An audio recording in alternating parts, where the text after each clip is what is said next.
Buenas tardes, me da pues mucha alegría estar aquí compartiéndoles de uno de los temas que más me apasiona.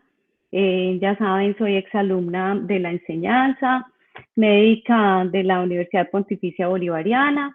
Actualmente vivo en San Antonio, Texas, y aquí fue donde hice mi residencia en medicina interna y mi subespecialización en diabetes, endocrinología y metabolismo, y trabajo como endocrinóloga.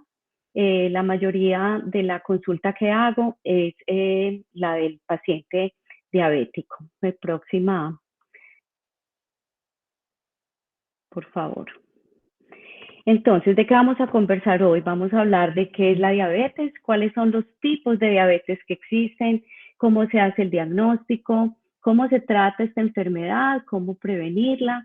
Vamos a hablar un poco acerca de las complicaciones y al final vamos a dejar un espacio para preguntas. Próxima. Esta es una enfermedad que afecta 537 millones de personas en el mundo, y en esta gráfica vemos la distribución. En el mundo, 6% de estos pacientes están en Sudamérica. Próxima. Y en Colombia, la próxima diapositiva, por favor.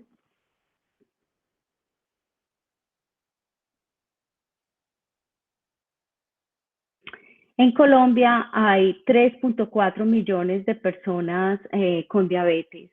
Algo muy preocupante de esta enfermedad es que 40% de los pacientes ni siquiera han sido diagnosticados, y 60% de los pacientes con diabetes no están bajo tratamiento. La próxima, por favor. En Colombia se estima que 8.3% de los adultos tienen diabetes y están distribuidos un 77.1% en las áreas urbanas y un 22.9% en las áreas rurales. Próxima. Entonces, ¿qué es la diabetes? Es una enfermedad crónica que se presenta cuando el páncreas no secreta suficiente insulina o cuando el organismo no es capaz de utilizar eficazmente la insulina que produce. La insulina es una hormona que se produce en las células beta del páncreas y regula la concentración de glucosa en la sangre, es decir, la glicemia. Si la diabetes no está controlada o si aún no ha sido diagnosticada, él produce hiperglicemia. Próxima, por favor. Entonces, esta tal vez es la gráfica más importante que les voy a mostrar, y si le ponemos atención, más adelante les voy a poder explicar cuál es la diferencia entre las distintas clases de diabetes. En la esfera anaranjada vemos la célula, la cual sabemos que necesita glucosa, necesita energía para ejercer cualquier función según la célula que sea del cuerpo. Entonces, cuando comemos, la energía es absorbida en forma de glucosa en el tracto gastrointestinal, y a través de muchas señales y hormonales en el cuerpo, en el páncreas empezamos a producir la insulina. Entonces nos vamos a imaginar que la insulina es como una llave que va a ir y va a abrir la puerta de la célula para que la glucosa, o sea, la energía, pueda entrar a la célula y la célula desempeñar su función. Pasamos a la próxima, por favor. Entonces, ¿qué es la diabetes tipo 1? La diabetes tipo 1 es la que se denomina también insulinodependiente, y antes se denominaba como diabetes juvenil porque es más común de inicio en la infancia, pero también tenemos pacientes adultos que se presentan con diabetes tipo 1 que es recién diagnosticada y se caracteriza por una producción deficiente de insulina, y es por eso que la diabetes tipo 1, el tratamiento es siempre insulina. Ahora, ¿por qué podemos tener diabetes tipo 1? Hay ciertas familias que tienen una predisposición genética hacia esta enfermedad, también puede suceder porque hay un proceso autoinmune que va y ataca las células pancreáticas, haciendo que éstas ya no puedan producir insulina. Y aunque no es llamada diabetes tipo 1, el mecanismo en los pacientes que han tenido una pancreatitis y han, a causa de la pancreatitis, destruido todo el tejido pancreático, también se comportan como diabéticos tipo 1, ya que no pueden producir la insulina y que es la insulina lo que les va a proporcionar su tratamiento. Vamos a la siguiente, por favor. La diabetes tipo 2, en cambio, afecta la forma en la que el cuerpo utiliza el azúcar, o la glucosa, para obtener energía. Estos pacientes sí producen insulina, pero la insulina no la puede utilizar adecuadamente el cuerpo. Por eso aumenta los niveles de glucosa en la sangre. Más del 95% de las personas con diabetes, la diabetes que tienen es tipo 2. Esta variedad de diabetes antes se denominaba no insulino dependiente, pero yo les voy a mostrar por qué estos pacientes muchas veces empiezan a necesitar insulina. Y también se denominaba antes de inicio en la edad adulta. Desafortunadamente, por la manera como nuestra sociedad se alimenta, por todos los alimentos ultraprocesados, por la obesidad en la infancia y en la adolescencia, ya en este momento vemos pacientes con diabetes tipo 2 en edades muchísimo más tempranas. Y algunos llegan a necesitar insulina, como les voy a mostrar, entonces tampoco se le da ya el nombre de diabetes insulino dependiente. Vamos por favor a la siguiente. Y les quiero hablar de la prediabetes. La prediabetes se presenta antes de la diabetes y es cuando los niveles de glucosa en la sangre son más altos de lo normal. Les voy a mostrar en un momento cuáles son los rangos, pero todavía no son suficientemente altos para llamarlos diabetes. En la prediabetes no hay síntomas claros. Lo que significa es que se corre un riesgo más grande de desarrollar diabetes tipo 2, pero la buena noticia acerca de esto es que si logramos encontrar los pacientes cuando están en este estadio, podemos prevenir que progresen a la diabetes. El próximo, por favor.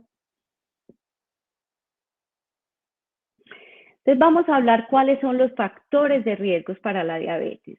Ser mayor de 40 años es algo que nos predispone más a la diabetes, tener sobrepeso u obesidad, tener un miembro de la familia como el papá, la mamá, los hermanos con diabetes. Sabemos que si uno de los padres tiene diabetes, eso aumenta el riesgo de tener diabetes en un 40%. Y si son los dos padres, se aumenta en un 60%. Ser hispano es también un factor de riesgo, o pertenecer a un grupo étnico como el afroamericano, los asiáticos o los nativos. Y ser mujer que haya tenido diabetes gestacional. ¿Por qué? Porque los pacientes que han tenido diabetes gestacional pueden tener hasta un 60% de predisposición en desarrollar diabetes tipo 2 más adelante. Vamos a la próxima, por favor. Entonces les voy a contar algo que seguramente ustedes han escuchado muchísimo y es el concepto de resistencia a la insulina. La resistencia a la insulina es el defecto básico que ocurre en los pacientes con prediabetes y en los pacientes con diabetes tipo 2. Entonces vamos a recordar las llaves abriendo la célula. En el diabético tipo 1 se necesita una sola llavecita para abrir la célula y que pueda ingresar la glucosa. En la diabetes tipo 2 es un estado de resistencia a la insulina. Entonces imaginemos que esa célula va a necesitar múltiples llaves para abrir esa puerta. Entonces, cuando tenemos un páncreas que es saludable, que es aún capaz de producir cantidades normales de insulina, pues el páncreas es capaz de compensar y hacer muchísimas más de estas llaves. Pero si el páncreas, pero si hay resistencia a la insulina, entonces este páncreas tiene que elaborar muchísimas más llaves. ¿Y qué pasa con un motor que ponemos a funcionar de una manera exagerada todo el tiempo? Pues se va agotando, se va agotando, se va agotando. Y es por eso que en el estadio de prediabetes, el cuerpo es capaz de generar todas esas llaves para abrir la célula. En los estadios principales e iniciales de la diabetes tipo 2, el cuerpo todavía es capaz, el páncreas es capaz de generar toda esa insulina, pero luego, por toda esa resistencia y porque el páncreas ha estado trabajando muchísimo, ese motor se va agotando. Y sabemos que cuando un paciente es diagnosticado con diabetes tipo 2, hasta el 50% de esa reserva funcional pancreática ya se ha ido. Entonces, eso de el tratar la resistencia a la insulina, y vamos a hablar de eso, cómo se trata la resistencia a la insulina, nos va a ayudar a que la diabetes no progrese, necesite menos medicamentos en el futuro o que la prediabetes no se convierta en una diabetes tipo 2.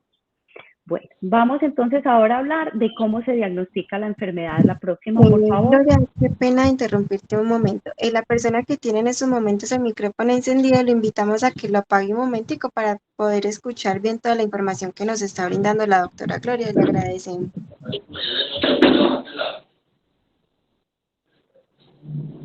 Señor Rodrigo, ¿podría apagar por favor el micrófono? Que se obstruye un poco la información que nos está brindando la señora Gloria. Tú puedes silenciarlo. Fíjate en la imagen de él, fíjate, ponle clic Sí, si no, izquierdo. espérate, yo me salgo de esto y lo hago. Ponle clic izquierdo y lo silencias.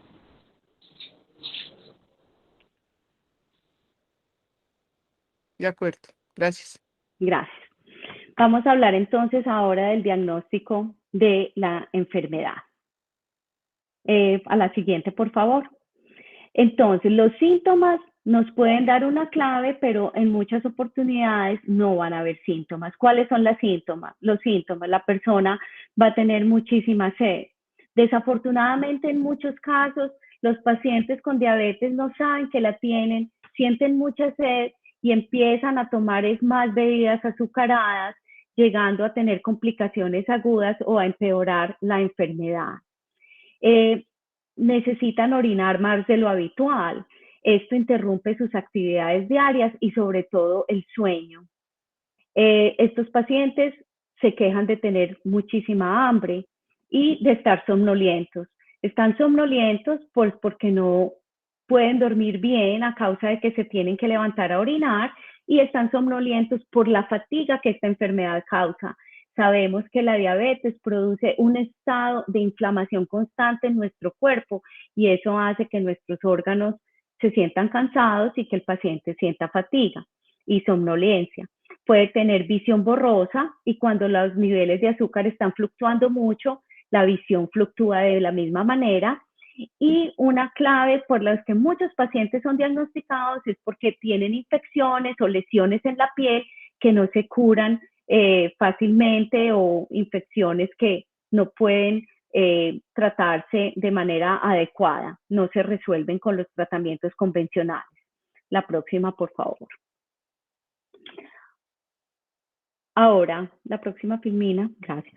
Sí, entonces, podemos también diagnosticarla con la hemoglobina glicosilada o la A1C, que seguramente todos lo han visto en los exámenes. El nivel normal es cuando es menor de 5.7. Hablamos de prediabetes cuando este valor está entre 5.7 y 6.4% y más de 6.5 hace el diagnóstico de diabetes. Las personas con diabetes generalmente tienen una glicemia en ayunas que es mayor de 126, en prediabetes entre 100 y 125 miligramos por decilitro, y una persona que tenga un metabolismo de la glucosa normal tiene una glucosa en ayunas que es menor a 99 miligramos por decilitro. Ahora, Cuando se hace una prueba de tolerancia a la glucosa, que sigue siendo como la prueba oro para diagnosticarla, o inclusive cuando los pacientes comen algo y van y chequean el azúcar con el glucómetro del familiar y ven que la glucosa es más de 200, esto hace el diagnóstico de la diabetes. Si está entre 140 y 199, es consistente con prediabetes, y normal sería que después de comer a las 2 horas nuestra glucosa esté por debajo de 140 miligramos por decilitro. La próxima, por favor. Entonces, hablemos de la prevención. ¿Cómo se previene la diabetes? Alcanzando y manteniendo un peso corporal saludable, manteniéndonos físicamente activos con al menos 30 minutos de ejercicio moderado al día, siguiendo un régimen alimentario saludable, sin azúcar ni grasas saturadas. Entonces muchos pacientes dirán, bueno, pero ya tengo diabetes, entonces ¿para qué voy a hacer esto? Bueno, ya hemos hablado que si ya tenemos diabetes, pero mejoramos nuestro peso, vamos a mejorar la resistencia a la insulina. Si tenemos diabetes, pues nos mantenemos físicamente activos. Eso puede inclusive prevenir que el paciente llegue a necesitar insulina, y pues seguir un régimen alimentario saludable obviamente va a ayudar al control de la enfermedad. La próxima, por favor. Entonces, algo que quiero que quede también muy claro es que debemos saber que la diabetes es una enfermedad progresiva, y esto más o menos resume lo que les explicaba de las llavecitas y el páncreas y la resistencia. Entonces, las células betas pueden dejar de funcionar, y a medida que disminuye el número y la función de estas células, el páncreas va a producir menos y menos y menos insulina. Y las células puede que sigan produciendo insulina, pero el cuerpo no va a responder, ya sea porque hay mucho tejido graso, por el sedentarismo, por la dieta, y a medida que la diabetes cambia, también es posible que el tratamiento tenga que cambiar, y esto es algo que los pacientes deben saber. Es muy normal que el paciente, el tratamiento que tuvo hoy no sea suficiente para controlar su enfermedad en 4 o en 5 años o en 10 años. Y en diabetes generalmente lo que hacemos es que vamos añadiendo medicamentos, no saltamos de un medicamento al otro, sino que vamos añadiendo medicamentos, y es bueno educar a los pacientes acerca de esto. La próxima, por favor. Entonces, ¿de dónde viene mi pasión por esta enfermedad? Es porque si tratamos bien esta enfermedad, vamos a prevenir las complicaciones de la diabetes.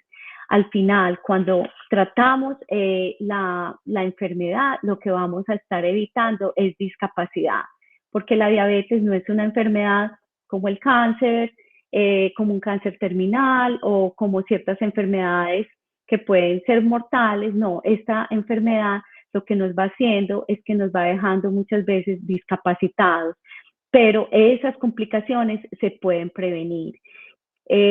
Voy a hablar un poquito acerca de cada una de las complicaciones. A nivel cerebral, puede causar accidentes cerebrovasculares. A nivel de los ojos, daña los vasos sanguíneos que van a los ojos y pueden disminuir la visión o inclusive dejar a los pacientes ciegos. A nivel de oral, y aumenta la enfermedad periodontal. Y un dato que es importante aquí es que también cuidar bien las encías y tener una buena higiene oral también ayuda a controlar la diabetes, entonces es recíproco. A nivel del corazón, sabemos que los pacientes con diabetes tienen un alto riesgo de tener infartos cardíacos.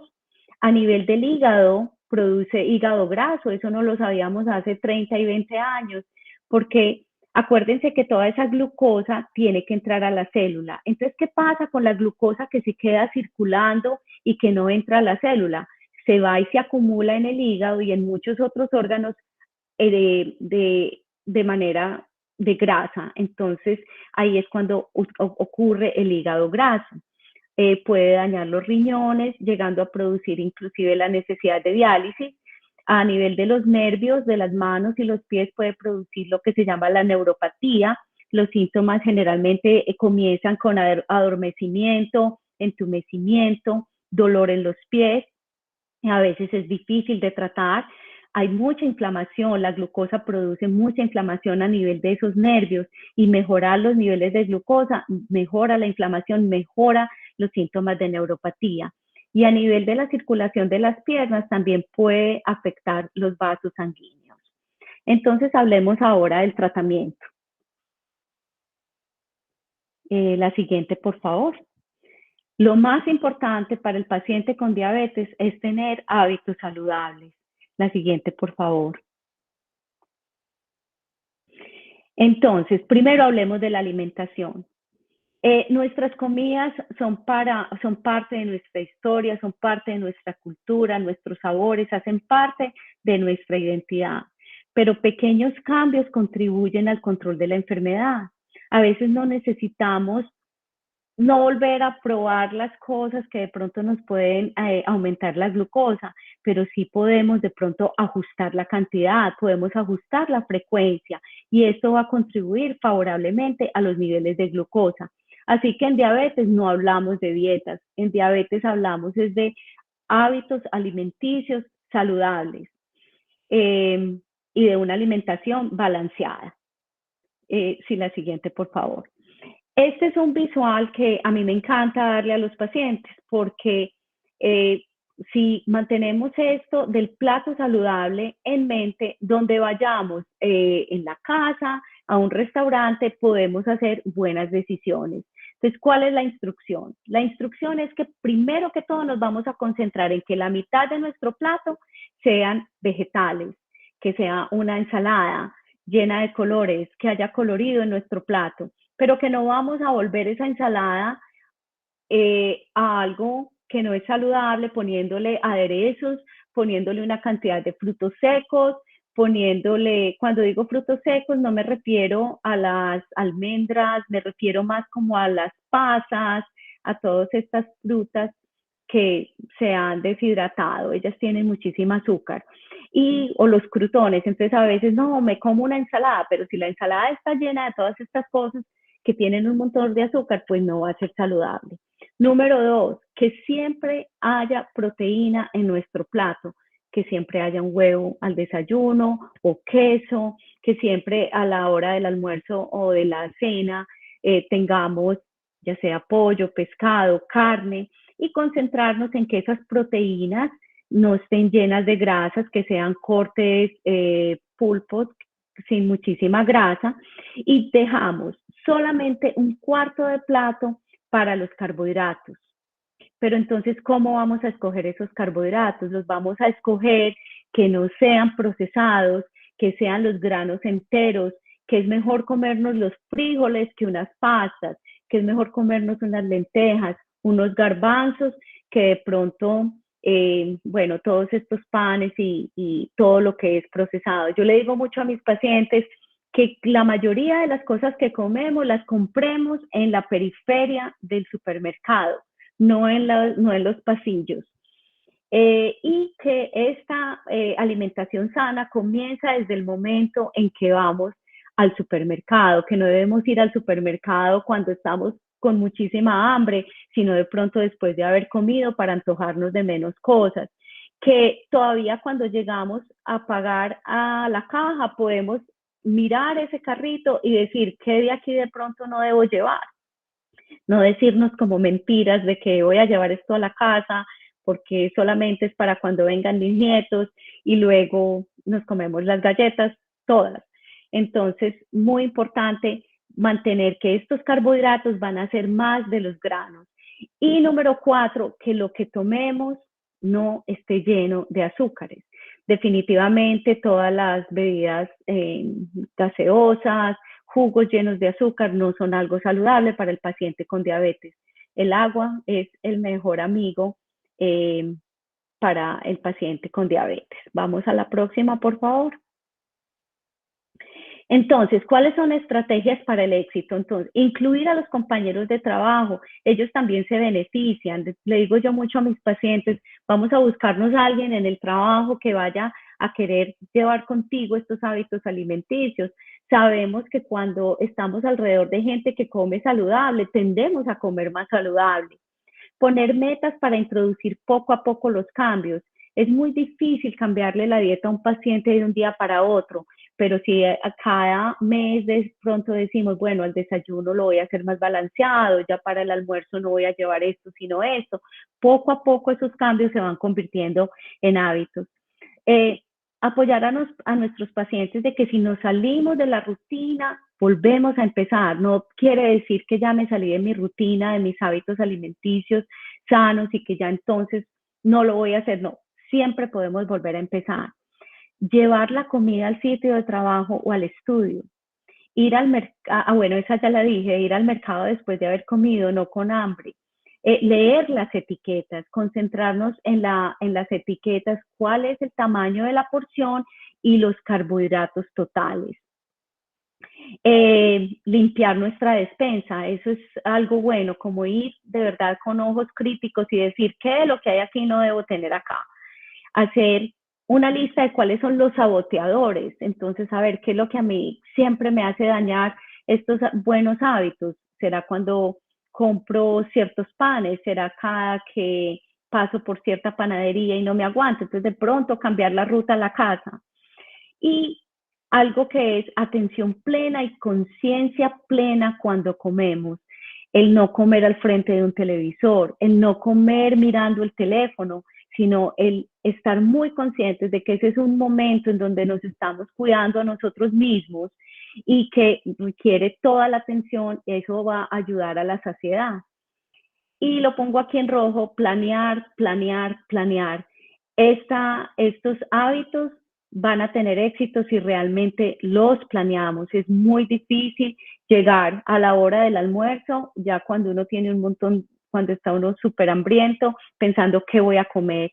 Entonces, planear la semana, planear el fin de semana. La próxima, por favor.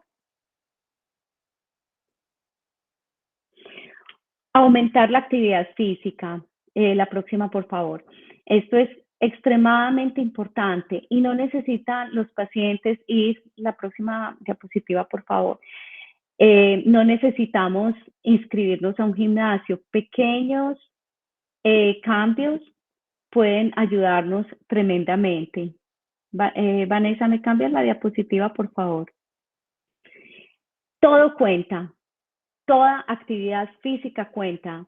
Si dejamos el carro un poquito más lejos, si decidimos bajarnos del bus 3 cuadras antes, todo eso cuenta. Si decidimos arreglar las matas en la casa, si decidimos salir a darle una vuelta a la manzana, lo que hay que hacer es comenzar, dar ese primer paso y pensar que es algo que está beneficiando nuestra salud. Entonces, pequeñas metas y con incrementos semanales. Nunca le vamos a decir a un paciente, vas a empezar a caminar esta semana los 150 minutos que queremos. Pues no, vamos a empezar con 10 minutos y de pronto cada semana aumentamos a 5. Sabemos que la actividad física reduce los niveles de azúcar en la sangre y, como hablábamos, reduce la necesidad de medicamentos para la diabetes porque va a aumentar la sensibilidad a la insulina y ayuda a los músculos a utilizar la glucosa de una mejor manera para obtener la energía. La próxima, por favor. Y bueno, la actividad física favorece a todos, entonces si tenemos familiares, también con diabetes también nos podemos ayudar a unir a ellos pues para ayudarles y porque también nos beneficia a los que no tenemos diabetes, ayuda a mejorar la salud general, a reducir el colesterol. Recordemos que los pacientes con diabetes tienen un alto riesgo para tener, la anterior por favor, para tener ataques del corazón o accidentes cerebrovasculares, entonces mejorar el colesterol ayuda con esto, nos ayuda a manejar el peso, a reducir el riesgo de las enfermedades cardiovasculares, ayuda a fortalecer los huesos y los músculos, a darle energía, aliviar el estrés, aumenta la sensación de bienestar, el ejercicio ayuda también a mejorar el sueño y sabemos que las personas que caminan y que se mantienen activas van a ser independientes por muchísimos más años al final de la vida. Ahora sí, la siguiente. Entonces, en resumen, acerca de los hábitos alimenticios, es que miren todo lo que hemos hablado ya y todavía no hemos hablado de medicamentos. realmente el paciente con diabetes necesita incluirse en su plan de tratamiento, necesita ser parte de este equipo. Ahora sí, hablemos entonces de los medicamentos. Aquí les voy a dar como una visión muy general, tratando de mencionarlos todos. Si hay alguna pregunta específica, al final se las puedo contestar y voy a tratar de darles pequeñas perlitas de recomendaciones que le hago a mis pacientes para tolerar mejor estos medicamentos, por lo que pueden ser útiles para ustedes. La próxima, por favor. Tenemos entonces las que llamamos las biguanidas, que todos estamos con seguridad hemos escuchado de la metformina. La metformina es un medicamento muy bueno para la diabetes, que ayuda a que el hígado no produzca más azúcar de lo normal. El hígado tiene la capacidad de producir azúcar y eso lo hace para cuando estamos en ayuno, pero en el paciente con diabetes produce más de lo que debe. Por eso es que el paciente con diabetes muchas veces se levanta por la mañana y dice, pero ¿por qué mi azúcar está más alta que cuando me acosté? Pues porque el hígado está haciendo azúcar durante la noche. Entonces, la metformina ayuda en este caso. Muchos pacientes dicen, ay no, la metformina siempre me da diarrea, me da síntomas gastrointestinales, yo no la tolero. Hay maneras de tolerar este medicamento. Cuando se pone la metformina junto con alimentos que son altos en grasa, ese paciente va a tener diarrea, ese paciente le va a doler el estómago. Entonces es muy importante comenzarla a dosis bajas, ir incrementándola y enseñarle al paciente que debe evitar las grasas para poder tolerar mejor la medicina.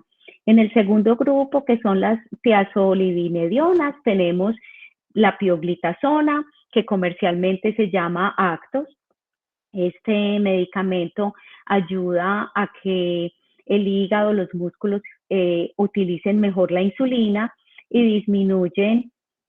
Lo que hace es que ayuda a que la grasa que se va depositando dentro de los órganos se salga de los órganos y se deposite a nivel subcutáneo.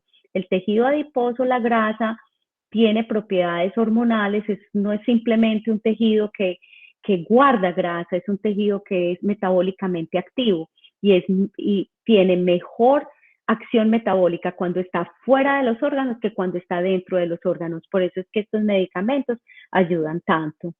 Bueno, están los inhibidores del SGLT, que es la dapagliflozina y la empagliflozina. Estos son los que se llaman Farxiga y Jardiance. Estos medicamentos ayudan a los riñones a deshacerse del exceso de glucosa a través de la orina. Algunos pacientes se quejan que con estos medicamentos tienen más infecciones urinarias y esto, por eso les debemos decir, deben comer menos azúcar, porque si pones más azúcar en la orina, pues lo que va a suceder es que todas esas bacterias van a tener de qué alimentarse y las infecciones van a aumentar. Y con este tipo de medicamentos el paciente debe prestarle muchísima atención a la hidratación y tomar muchísima agua. La próxima, por favor. Bueno, tenemos los agonistas del polipéptido insulinotrópico dependiente de glucosa y del receptor del péptido 1. Estas son la liraglutida, semaglutida, dulaglutida. Los nombres comerciales de estos medicamentos son Victoza, Ozempic, Trulicity y la más nueva que es la tirzepatida, que es el Mounjaro. Estos medicamentos lo que hacen es que disminuyen la cantidad de glucosa que el hígado libera, ayudan al páncreas a que fabrique mejor insulina, disminuyen el tiempo de digestión de los alimentos y aumentan la sensación de saciedad. Como estos medicamentos retardan el vaciamiento gástrico, por eso es que producen también saciedad y porque también tienen efectos a nivel del hipotálamo donde hay receptores que entonces le dicen al paciente, sabes que ya estás lleno. Ahora, con estos medicamentos también hay que decirle al paciente que no debe comer muchísima grasa, porque si le ponemos grasa a los alimentos, eso va a retardar inclusive más ese vaciamiento gástrico. Entonces el paciente va a tener reflujo, se va a sentir mal. Bueno, y ya sabemos que estos medicamentos ayudan a perder peso, pues por lo de la saciedad y por la disminución del vaciamiento gástrico. Tenemos los inhibidores del DPP4, que son la sitagliptina y la linagliptina. Estos dos son los que se llaman Trayenta y Januvia, y lo que ayudan es a prevenir la desintegración de nuestra propia hormona GLP-1, que es una hormona que se produce en la primera porción del intestino y que sus efectos son exactamente los que les mencioné de los medicamentos anteriores, o sea, mejoran el páncreas produciendo la insulina, ayudan al hígado a no producir azúcar y producen más saciedad.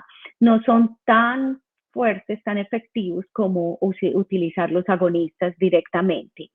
Y pongo como última las sulfonilureas, que son el gliburide, el gliburide, el glipizide, porque en realidad no las uso mucho. Estas ayudan al páncreas a liberar más insulina, pero tienen riesgo de hipoglicemia y creo que tenemos mejores alternativas, ya que muchos de los medicamentos que mencioné anteriormente también tienen buenos efectos para mantener la función de los riñones, para mantener la función cardíaca, y esto es lo lindo pues de todos estos nuevos medicamentos que se han desarrollado, y es que favorecen otros órganos, no solamente ayudan a mejorar la glicemia de los pacientes.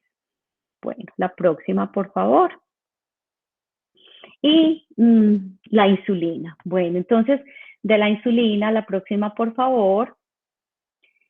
La insulina fue en 1921 que estos dos señores en Canadá, Frederick Banting y Charles Herbert Best, descubrieron que se podía usar para el tratamiento de los seres humanos. La próxima, por favor. Y la próxima, pues se las quiero mostrar porque son dos fotografías que a mí siempre me emocionan mucho. Y la de la izquierda, el niño lo está cargando su mamá y después del tratamiento, ese fue el primer paciente que se trató con insulina en el mundo. Y al año siguiente, esta niña la pueden ver antes del tratamiento con insulina y después del tratamiento con insulina. Muy bien. Entonces, vamos a la próxima. La insulina viene, como muchos de ustedes saben, ya sea en las botellitas, en donde necesitamos pues una jeringa para sacarla, según las unidades pues que sean prescritas, se debe utilizar una jeringa para cada dosis, no se debe repetir. También tenemos las plumas que tienen ya pues la insulina ahí, simplemente marcamos, se les pone una agujita. También se debe cambiar la agujita para cada inyección, aprovecho para decirles eso. Y tenemos las bombas de insulina que dan una infusión continua de insulina al paciente, y cuando el paciente va a comer se puede entrar en la bomba cuántos carbohidratos se va a comer y el médico ya ha programado en la bomba de insulina cuántas se le debe dar por cada gramo de carbohidrato que el paciente coma. Bueno, las bombas de insulina generalmente se usan para pacientes con tipo 1, pero hay muchos pacientes con tipo 2 que requieren insulina y pueden llegar a tener una bomba de insulina. A la próxima, por favor. ¿Dónde se administra la insulina? Aquí les muestro los sitios de inyección para la insulina. Yo le digo a mis pacientes, donde tenga grasa se la puede dar. Entonces, podemos utilizar el frente del abdomen, de los muslos, los brazos, la parte posterior, las caderas.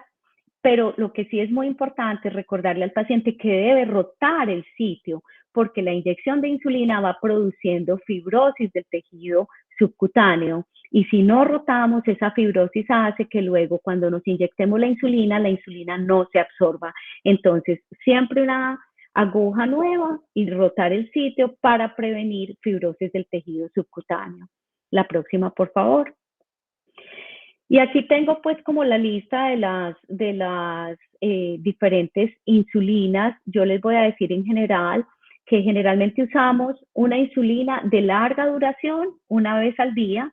Antes usábamos más la NPH, que es 2 veces al día, pero todo paciente en terapia de insulina necesita una insulina de larga duración.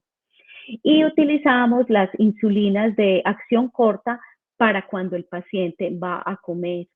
Estas insulinas de acción corta no se deben dar después de que el paciente coma, se deben dar 5, 10, 15 minutos antes de que el paciente coma. Así podemos, como que cuando empiecen a subir los niveles de glucosa, la insulina ya esté ejerciendo su función y hay un mejor control glicémico. Las insulinas de corta duración no deben ser usadas a la hora antes de acostarse, solamente las de larga duración, porque no le queremos dar al paciente una insulina de corta duración cuando se va a acostar y a la medianoche va a tener una hipoglicemia. La próxima, por favor. Entonces, ¿cómo sabemos que la diabetes está controlada? Pues entonces, cuando hacer y les dieron en donde se ve de la hemoglobina glicosilada y la glucosa. La hemoglobina glicosilada, lo que es medio de azúcar en la sangre en los últimos 2 o 3 meses. Ahora, la hemoglobina glicosilada para anemia, esplenomegalia, una enfermedad genética en su hemoglobina. Gloria, qué pena interrumpirte. Se te escucha bastante entrecortado. A ver, audífonos entonces.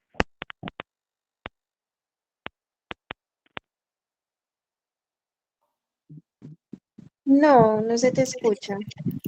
¿No se escucha? Ahora sí. Bueno, les estaba diciendo que la hemoglobina glicosilada se relaciona con el promedio de la glucosa en los últimos 2 o 3 meses. Entonces aquí está la tablita que más o menos nos dice si la hemoglobina glicosilada está en 6, eso significa un promedio de la glucosa en los últimos 2 o 3 meses de 126, lo cual sería un control muy adecuado. ¿De dónde salió esto de la hemoglobina glicosilada, quererla tener entre 6 y 7? Pues salió de un estudio grandísimo donde miles de pacientes fueron evaluados y se vio que los pacientes que tienen una hemoglobina glicosilada entre 6 y 7 tienen menos complicaciones. Y a medida que este número aumenta, las complicaciones también aumentan. De la misma manera, cuando tenemos un paciente con una hemoglobina glicosilada de 10 y viene a nuestra consulta para seguimiento y ya la hemoglobina glicosilada está en 8.5, ese paciente disminuye por más de 50% su riesgo de tener una enfermedad cardiovascular. Entonces, la relación de la hemoglobina glicosilada con las complicaciones es lo que nos lleva a decirle a nuestro paciente, vamos a mejorar esa hemoglobina glicosilada. La próxima, por favor. ¿Cómo se hace el monitoreo ambulatorio? Pues lo más exacto es un glucómetro que casi todos los pacientes lo deben tener. Si un paciente está en insulina, siempre debe tener el glucómetro y siempre debe llevar su glucómetro a todas partes, porque muchas veces, ay, me siento mal y entonces debe ser que se me está bajando el azúcar y empezamos a comer y muchas veces no es eso y entonces se puede empeorar la enfermedad. O me siento mal, me chequeo mi azúcar y veo que sí está bajo, entonces ya sé qué es lo que tengo que hacer y en un momento vamos a hablar de la hipoglicemia. Bueno, la siguiente, por favor. Muchísimos de ustedes seguramente han visto que ya tenemos lo que son los monitores continuos de glucosa. Tenemos varias clases, aquí les muestro los más comunes. El de la mitad es el Dexcom, el del lado derecho, la ruedita, es el Freestyle libre. Yo sé que en Colombia pues ya los tienen. Estos van midiendo el azúcar totalmente todo el tiempo y le muestran al paciente ya sea en un monitor que lo va leyendo o en su teléfono cómo está el nivel de glucosa. Quiero enseñarles algo y es que si un paciente tiene un monitor continuo de glucosa, igual debe tener un glucómetro siempre, porque el monitor continuo de glucosa no me está midiendo la sangre, me está midiendo líquido intersticial. Es muy exacto, es demasiado confiable, excepto cuando hay cambios rápidos del nivel de glucosa.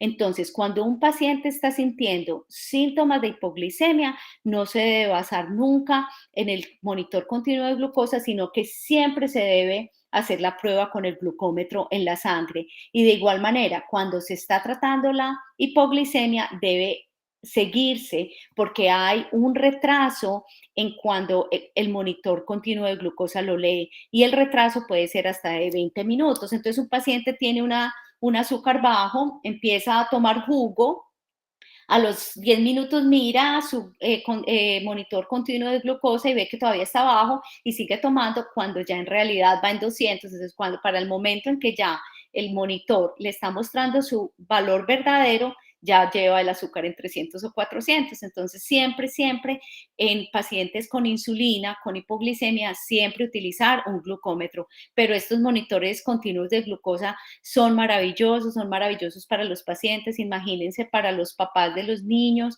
que inclusive pueden mirar desde la casa. Yo tengo una anécdota muy bonita, y fue una paciente mía que llevaba más de 10 años sin ver a su familia en Turquía, porque le daba miedo dejar el esposo solo y que tuviera un azúcar bajo y no se diera cuenta, y estos monitores alertan a los pacientes en medio de la noche. Entonces ella finalmente fue capaz de ir y visitar nuevamente a su familia después de que ya su esposo pudo tener un monitor continuo de glucosa. Son maravillosos. El paciente tiene...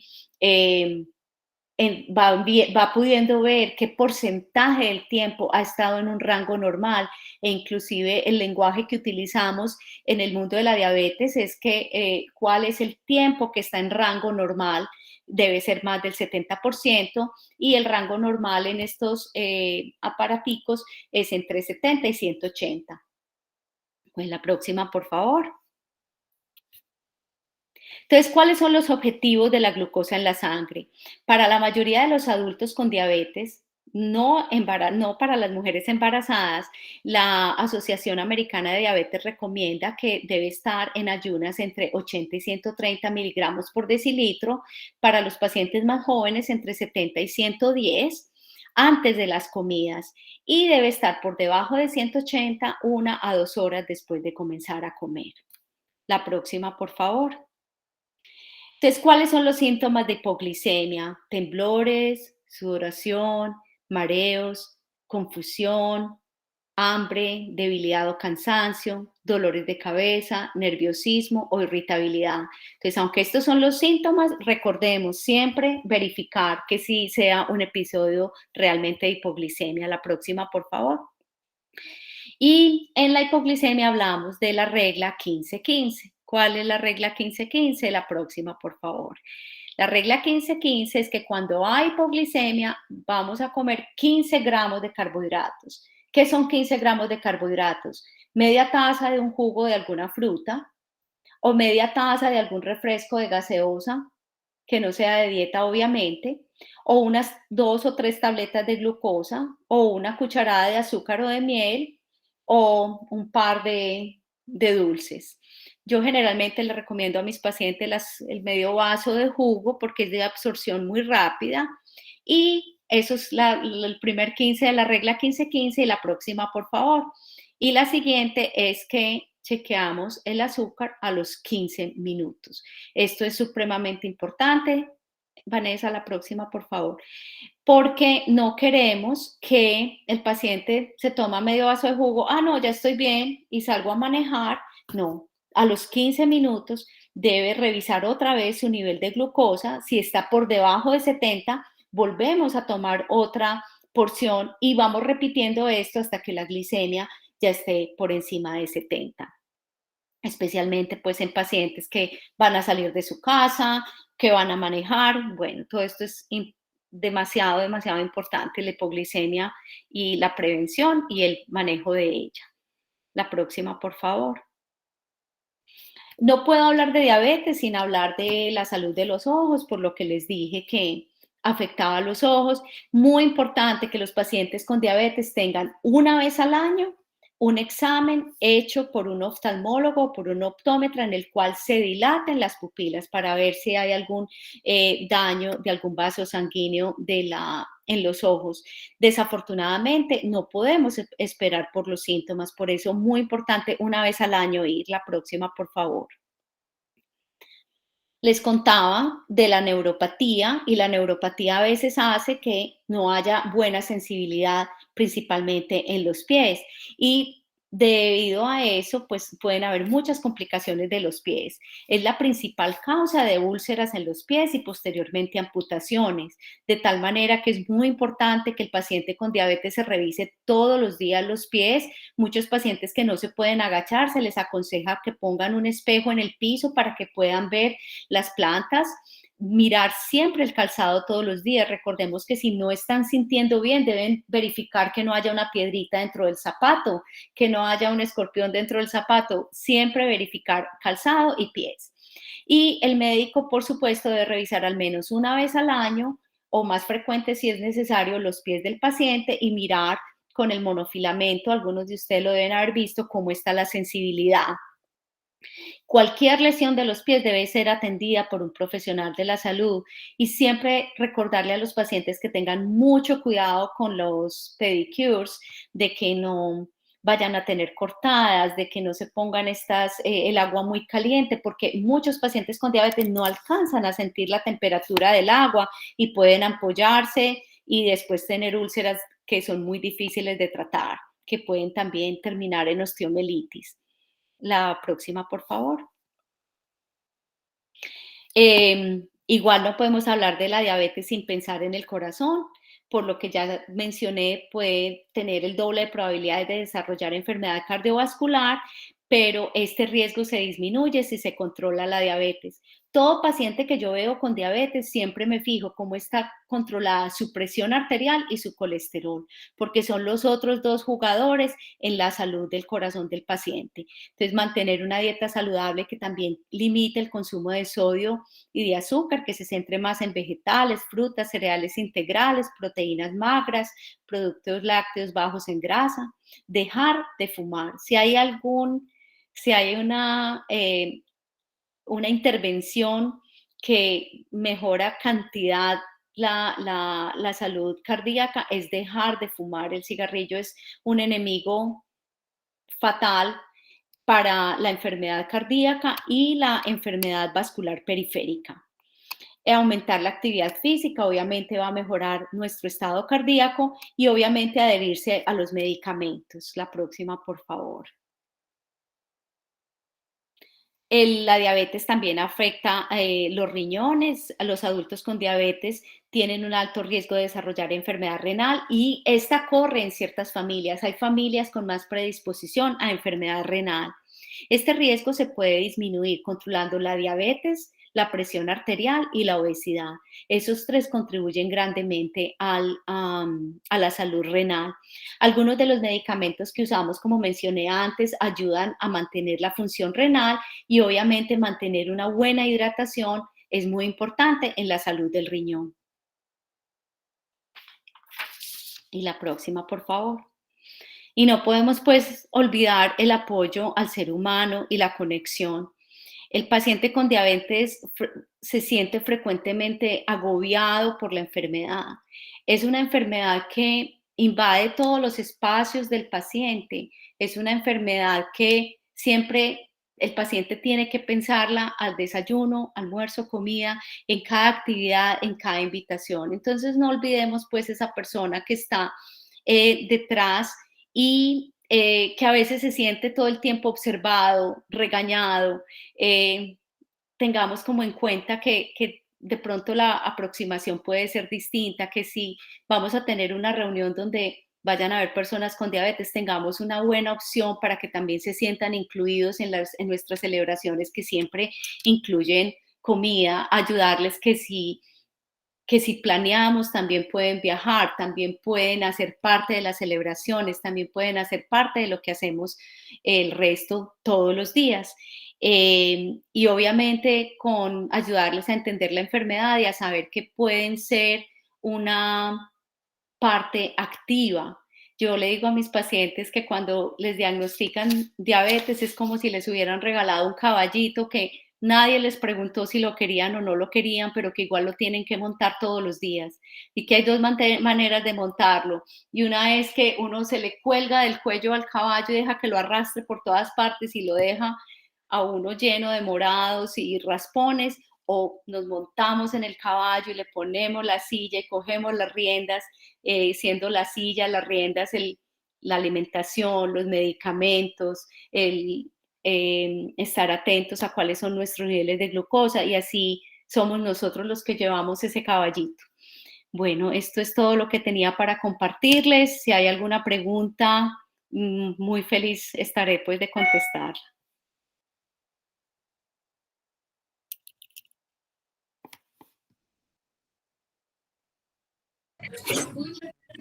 Buenas noches a todos los que se conectan hoy en esta conferencia de prensa oficial por la gran final del torneo de Kennedy Mayor 2023. Ya me acompaña el conjunto visitante del equipo Lancero junto a su Vanessa.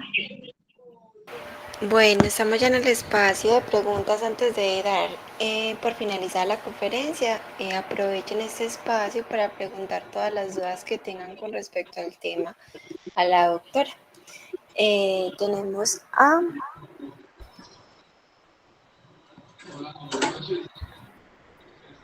María Adelaida. Gracias. Oye, no, tenía una pregunta.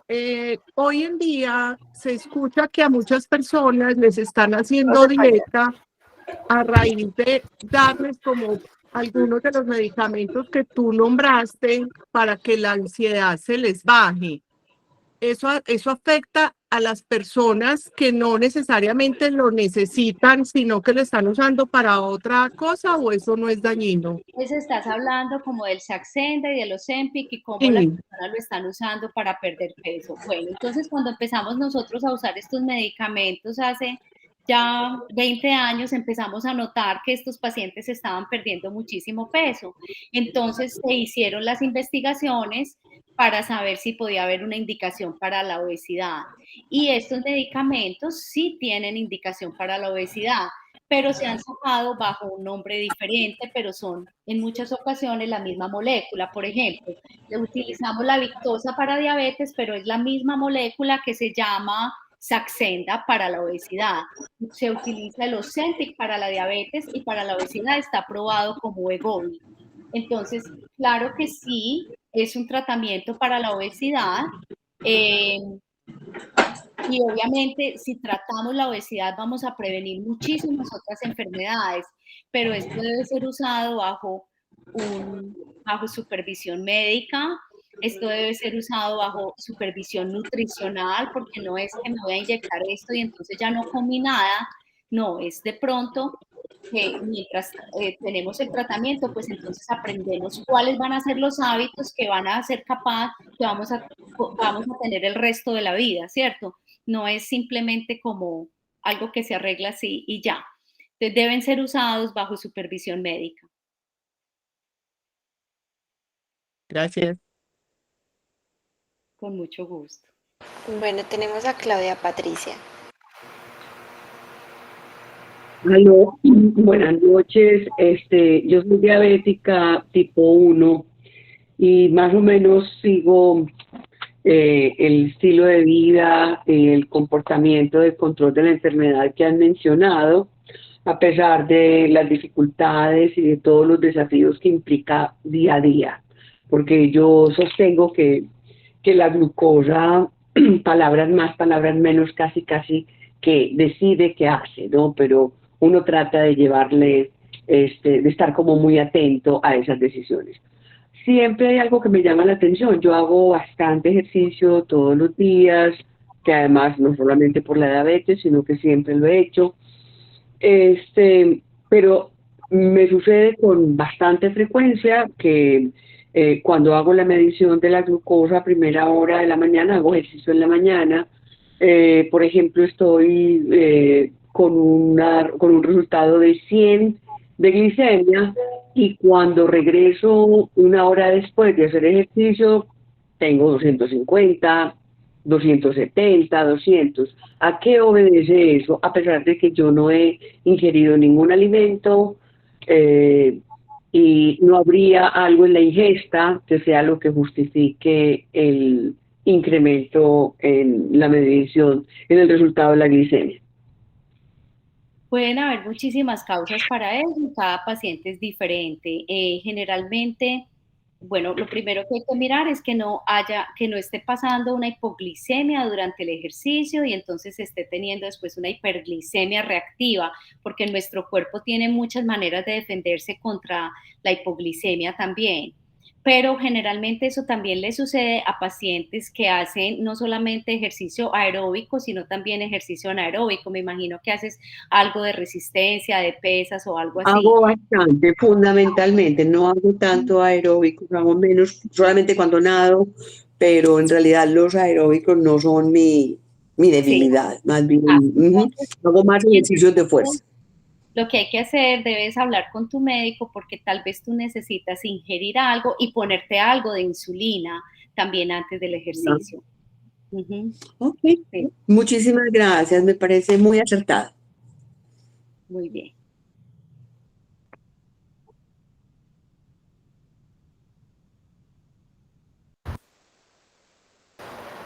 Melissa, puedes también hablar. Mi pregunta es, gracias, mi pregunta es, ¿el diabético nunca dejará de ser diabético? Bueno, tienes una excelente pregunta. Entonces, el diabético tipo 1 nunca dejará de ser diabético. El diabético tipo 2, dependiendo, a veces puede dejar de serlo. No es que la enfermedad se cure, sino que entra en remisión. Yo le digo a mis pacientes, yo tengo pacientes que, por ejemplo, han perdido muchísimo peso, que han cambiado mucho su estilo de vida y que empiezo a desmontar medicamentos y desmonto todos los medicamentos y la glicemia sigue totalmente normal. Esto generalmente ocurre porque el paciente mejoró todo esto de la resistencia a la insulina y ya es capaz de estar controlado. Entonces, la diabetes se va, pero puede volver. O sea, yo les digo, tienes como este monstruico chiquito que si le empiezas otra vez a dar la comida y a no ponerle atención y a no sacarlo a caminar, pues va a crecer otra vez. Entonces, más que decir que la diabetes se cura, es que puede entrar en remisión y que está controlada con los hábitos alimenticios adecuados. Muchas gracias, muy claro. Bueno, Paola Andrea en los comentarios nos pregunta, ¿la visión borrosa determinante es un enlace con la diabetes? ¿En niños es común la diabetes? Entonces, no es común, pero generalmente la diabetes en los niños es tipo 1. Ahora, tipo 2 la vemos más en los adolescentes obesos. Y en cuanto a la visión, pues si un paciente tiene ya diabetes, la visión borrosa sí es un marcador de que la glicemia está variando, de que la diabetes no está controlada. Y pues obviamente si yo empiezo a tener visión borrosa, uno de los exámenes que hay que hacer es una hemoglobina A1C, una hemoglobina glicosilada, estar seguro de que no tengo diabetes. Puede ser una manifestación de diabetes, puede ser una manifestación de diabetes descontrolada o puede ser algún otro problema en los ojos.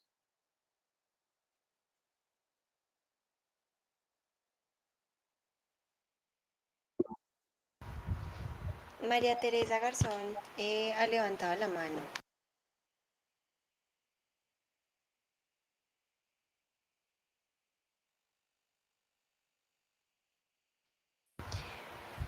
Bueno, en los comentarios nos escribe María Teresa Ocampo. Mi esposo se aplica 0,5 de Ozempic y no ha rebajado de peso. La médica le dijo que debía aumentarlo a 1,0. Sí, generalmente vamos aumentando la dosis, las dosis. Ese medicamento desde dosis pequeñas va a contribuir al control de la glicemia. Entonces, cuando le damos ese medicamento a los pacientes, no solamente estamos persiguiendo que el paciente pierda peso, estamos persiguiendo que controle su enfermedad y 0,5 con seguridad le va ayudar a controlar su enfermedad. Generalmente, algunos pacientes son muy sensibles a ese medicamento, hay otros que necesitan dosis más altas para bajar de peso. Yo revisaría primero la dieta, aumentar la dosis me parece adecuado y, y concentrarnos de que es un medicamento, como tiene diabetes, que le está contribuyendo al control glicémico.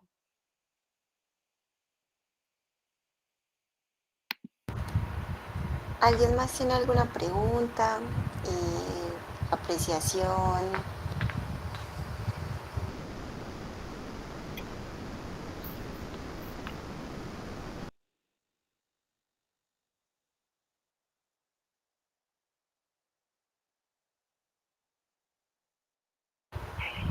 Rafael Domínguez de los Ríos tiene una pregunta.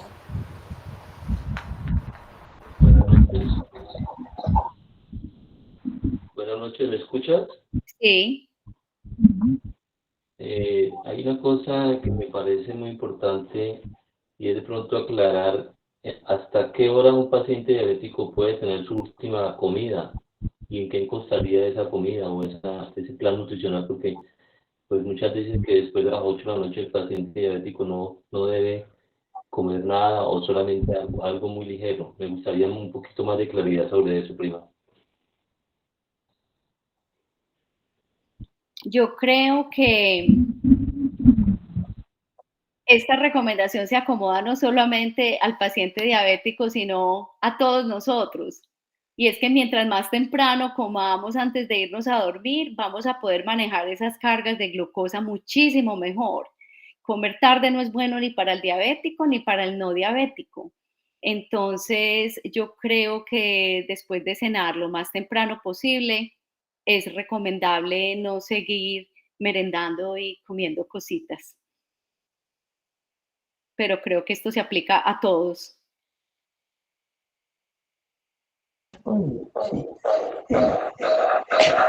Gloria Lucía.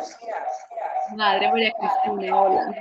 Oye, Gloria Lucía, pues si ya no hay más preguntas, yo solamente quiero decirte que felicitaciones y muchas gracias. Me he sentido muy feliz escuchándote. Gracias a Dios no tengo indicios de diabetes, pero estoy muy bien. Pero me interesaba mucho este asunto porque aquí en la comunidad hay varias que tienen sus problemitas y les puedo ayudar. En todo caso, muchas gracias por habernos ayudado en esta conferencia tan maravillosa, tan maravillosa. Lástima pues al principio que tuvimos unos obstáculos, pero todo se solucionó. Gracias, Gloria. Me alegro mucho escucharte y verte. Con mucho amor, te quiero mucho. Yo también. Madre María Cristina, ¿qué hay?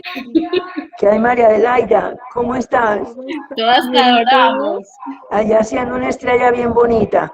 Estoy haciendo mis estrellas de Navidad. Eso estoy viendo. Glorita, bueno, muchos saludos a tu esposo y a tus niñas. Bueno, un beso. Oye, feliz Navidad para todos. Lo mismo para ti, para todos. Gracias.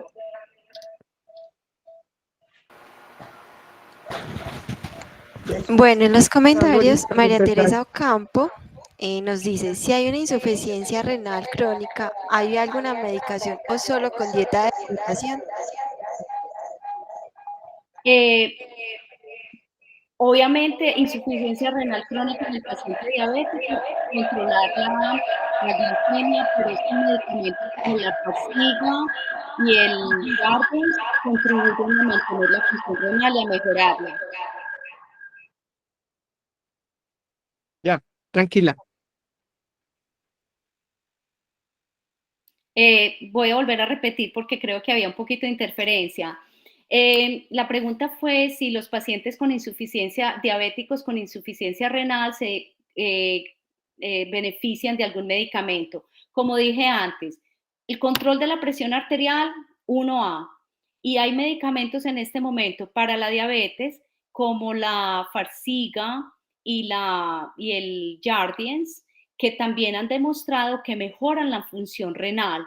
Entonces son muy escogidos para pacientes que tienen disminución de la función renal.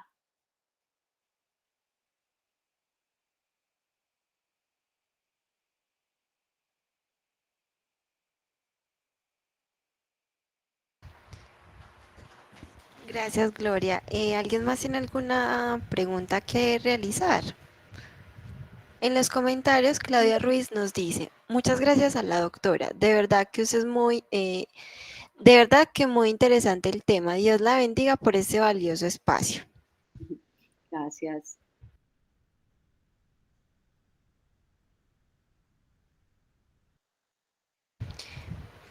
Bueno, si no hay más preguntas o apreciaciones, vamos a dar cierre a ese espacio de tantos saberes que la doctora Gloria nos ha brindado el día de hoy.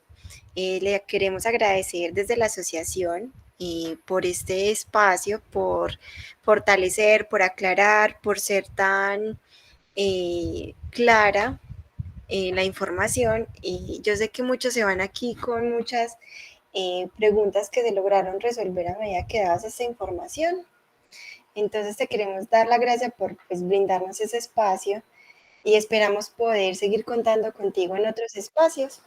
En los comentarios, Nelly Barrera nos dice, Gloria, muchas gracias por el aporte y el manejo de nuestra enfermedad. Dilma Tencia dice, muchísimas gracias, excelente conferencia, que Dios la bendiga. Gracias. Entonces, bueno, no te queremos agradecer mucho. Y yo sé que hoy en día lo que es la diabetes, eso hay que uno tener cuidado desde la parte de los hábitos saludables, que es algo que todos, sea que tenga o no este tipo de diagnósticos, debe de implementar en su vida cotidiana. Entonces, que esto también quede como una enseñanza para cada uno de ustedes, el siempre tener en cuenta la parte de salud y siempre apostarle pues para que sea algo saludable. De esta manera, entonces, te queremos dar las gracias y también las gracias al público por permanecer hasta el final y ser muy receptivos con respecto a toda la información brindada. Muchísimas gracias.